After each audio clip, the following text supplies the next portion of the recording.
Hello there. This is William O'Connor addressing you from beautiful Arizona. I was the president and originator of Fun with Phonics, which was sold worldwide.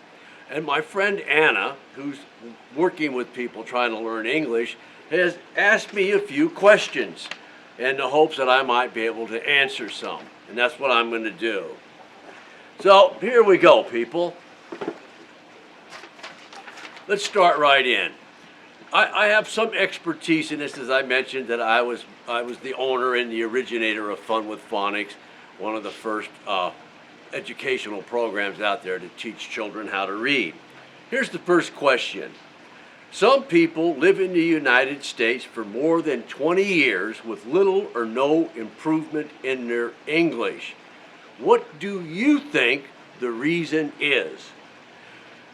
I would say the primary reason is what I call ethnic enclaves. In this country, as in many countries now, it's very easy for people to fall into little communities. The Hispanic community, the Chinese community, the Korean community, it really doesn't matter. They have their own little stores, they have their own television, they have virtually it's a small community where they never have to speak in the native language of this country, English. So that would be, I would say, a number one reason. I can personally attest to that on two levels. One, my first wife, Maria Pinuelos, was Mexican. She went to college, she did everything, but her mother was born and raised here. But what it was is that she very early on moved to a Hispanic community, and when I finally got to know her when she was 60, she couldn't hardly speak a word of English. My own wife, who's from Japan, has been here for almost 40 years, and she rarely talks to anybody except me. It's the same problem. So that is a major problem. Question 2. On average, if I study English hard for a year, what level will my skills be? Your reading skills will probably be pretty good. I took Spanish for 1 year in college, so I have some, and I didn't speak any Spanish before I took it. I have some knowledge of that. So I would say your reading's probably pretty good. Writing it would probably be passable. Conversation's another story. That is totally dependent upon how much you immerse yourself in actual speaking and listening to native speakers. And that is something that I have no control over. But if you rigorously go out, you should probably do pretty good. Question 3. Even after studying English for several years, it is difficult to understand what a native speaker is saying. Okay, there's 3 reasons for this. One is dissipated. There used to be regional differences. When I was a young man, I went to Louisiana when I was about 18. I was from California. I went there, and I can honestly say, I'd say for the first week, I could barely understand anyone. The southern accent was so thick, so heavy, it was like unintelligible. And gradually I acclimated and I was able to. The other thing is that there's a lot of people here that are born and raised here that have very bad pronunciation. They don't speak distinctly. That's what they do. So it's hard enough for me to understand some people.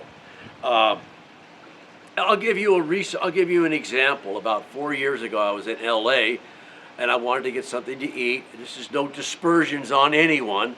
And I went into a McDonald's. There was a young black girl working there, and God is my witness, I couldn't understand a word she said. It was literally unintelligible. I couldn't understand it. So that's another problem. The third one is people that, if you talk to people who use a lot of slang, it's going to be very, very difficult for you. And, yo, bro, man, we went out, we rocked and rolled, it was like heavy hit, this and that. You probably won't understand them. Okay, there is a big difference between English learned from English books and native speakers. How will English learners overcome this gap? Okay,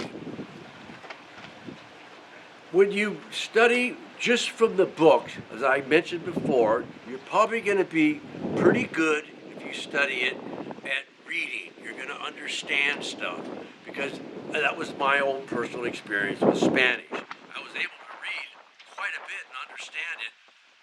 Listening to people, what was really hard for me. To me, they spoke really fast, and I never got a real opportunity to like where I could follow each word. Mi casa es muy linde. My house is very beautiful. Mi casa es very linde. See, there's a big difference. Okay, so that's the other one. The other one is, again, to get back to conversation, it's a matter of simply doing it on a consistent basis, putting yourself in environments where you're forced to listen to and communicate in English. Question 5. If you have any tips for speaking English well, please tell me 3 things. Practice. What I would suggest is this: join a church, a hobby group, or a political group that doesn't have a lot of your native speakers in it. So if you're Spanish, don't go somewhere where there's a bunch of Hispanic people, or if you're Chinese people, go somewhere, whatever the organization is, where there's just you. So you're induced to speak, and people will take their time and they will help you. That would be one. I have a friend from Dinland. I talk to him all the time. He's been here for years. This guy speaks perfect English. I can totally understand him. I asked, here's what he did. He said he had a hard time in the beginning. So he started with little books, stories that he knew. The Three Little Pigs, Little Red Riding Hood, simple, ubiquitous across the globe children's stories. He listened to them, he knew and read them in his own language, and then listened to them and followed along and was able to do things like that. Okay, this is exactly what Anna is doing right now. She's right in the process of creating a series of stories.